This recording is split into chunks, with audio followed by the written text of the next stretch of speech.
Take a moment to think about the last thing you ate. How long ago was it?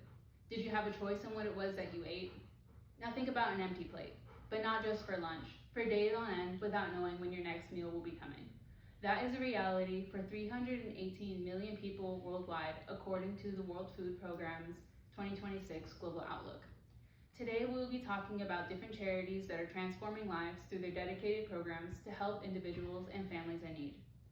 Our speakers, Frank Abel, Jacqueline Lebrun, and Alex Barrera, will be breaking down the mission, programs, and goals of national and local charities that are making a difference. But first, let's discuss the context of why hunger is an issue in the first place, and different ways that we could combat it to improve our future outlooks. Hunger and poverty have been prevalent since the Middle Ages. Back then, populations grew so quickly that their crops could not sustain them. And this allowed people who owned the land to force people into serfdom, or essentially slavery, to help support their families. Agriculture in our modern times has its own struggles, but that is not the reason why people are still hungry today. In fact, people are still hungry today because of deep-rooted systemic issues. Historical and ongoing discrimination, included with government policies, have forced people into cycles of poverty and hunger. Hunger is about power and has been used as a tool in war. The World Food Programme states that Gaza and Sudan are in famine because of war and because of natural disasters that have destroyed their crop production. Even in the United States, marginalized people are still suffering due to systemic issues. According to Feeding America, 48 million people in the United States alone are facing food insecurity.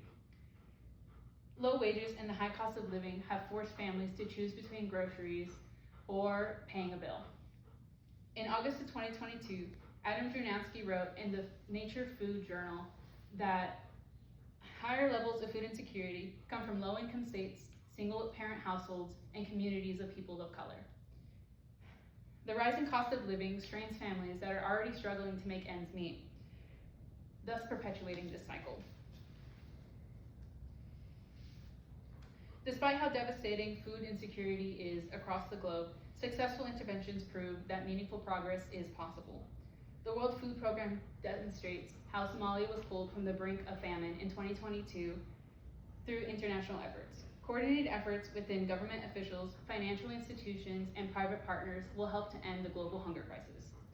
The future of food insecurity relies on taking action now. To end the hunger crisis, underlying systemic issues must be addressed and changed, but there are things that we can do. Taking part in your community's efforts, contacting your representatives, and donating money or food directly to these programs will help individuals in need.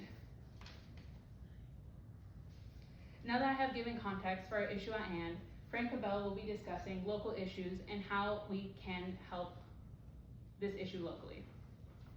Thank you.